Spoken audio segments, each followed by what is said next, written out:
სწავლის ხარისხის მხრივ სოფლიოს 122 ქვეყანას შორის საქართველოს 90-ე, ტალანტების აღმოჩენისა და შენარჩუნების მხრივ კი 94 ადგილი უჭირავს. ნათქვამია 2013 წლის მსოფლიო ეკონომიკური ფორუმის მოხსენებაში, რომელიც ექსპერტების მოსაზრებებსა და კვლევებს ეყრდნობა.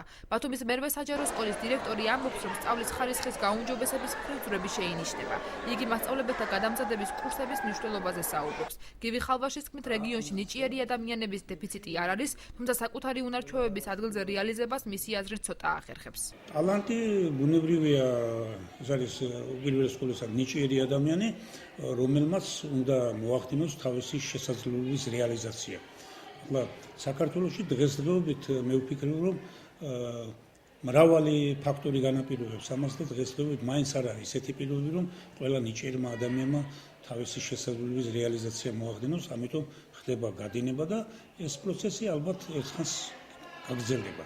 აჭარის განათლების სამინისტროში კვლევის ამგვარი შედეგების მიზეზს ვერ აკონკრეტებენ. სულიკო თებიძის თქმით, არაერთი ინიციატივის მიუხედავად სწავლების მეორე და მესამე საფეხურზე სწავლის ხარისხის გაუმჯობესება კვლავ პრობლემად რჩება. ნიჭიერი მოსწავლეების გამოვლენას განათლების სამინისტრო კონკურსებისა და ოლიმპიადების მეშვეობით ცდილობს. მათი შედეგების მიხედვით სულიკო თებიძე ნიჭიერი მოსწავლეების რიცხვის კლების ტენდენციას არ ადასტურებს. შესაძლებელია ეს იყოს ეროვნული სასწავლო გეგმა არ იყოს, თქვათ ის რაც დღესაა შესაძლებელი იყოს. შესაძლებელია მიზეზი სახელმწიფოებში იმალებოდეს. ამიტომ ვფიქრობ, ამას ექსპერტთა კვლევა ჭირდება.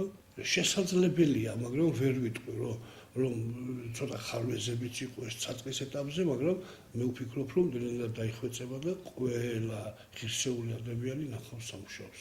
ბათუმის უნივერსიტეტის სრული პროფესორი ბიჭიკო დიასამიძე, რომელმაც უმაღლეს აკადემიურ ხარისხამდე მისაღწევად 5 საფეხური გაიარა, ფიქრობს, რომ მისი კვალიფიკაცია იმ პირობების შესაბამისი არ არის, რომელშიც იგი მუშაობს და ცხოვრობს. ბიჭიკო დიასამიძის თქმით, ნიჭიერი სტუდენტებისათვის ერთადერთი შანსი საზღვარგარეთ გაცვლის პროგრამაში მოხვედრაა.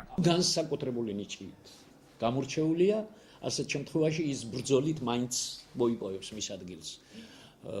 მაგრამ ის რომ სისტემა იყოს შექმნილი თვითონ დასაქმების ისეთი რომ ასე რომ ვთქვათ სამართლიანობის პრინციპი იყოს დაცული, ჯერჯერობით ეს ქვეყანაში ვერ არის გასაგანი. ამ შემთხვევაში ჩვენ უნდა უმაღლესშიც მივიღოთ ის, ვინც მისაღებია, მისი ნიჭის, მისი სურვილების მიხედვითა და ამის მიხედვით და ამავე დროს დასაქმებაც ამის მიხედვით უნდა მოხდეს. ბათუმის სახელმწიფო უნივერსიტეტიდან 2013 წელს სხვადასხვა გაცვლითი პროგრამით საზღვარგარეთ 90-ზე მეტი სტუდენტი წავიდა. განათლების სამინისტრო საომოლოდ ეროვნული საწავლო გეგმის გადახდასა და ინტელექტუალური დონის მაჩვენებლის მიზეზების კომპლექსურ კვლევას გეგმავს.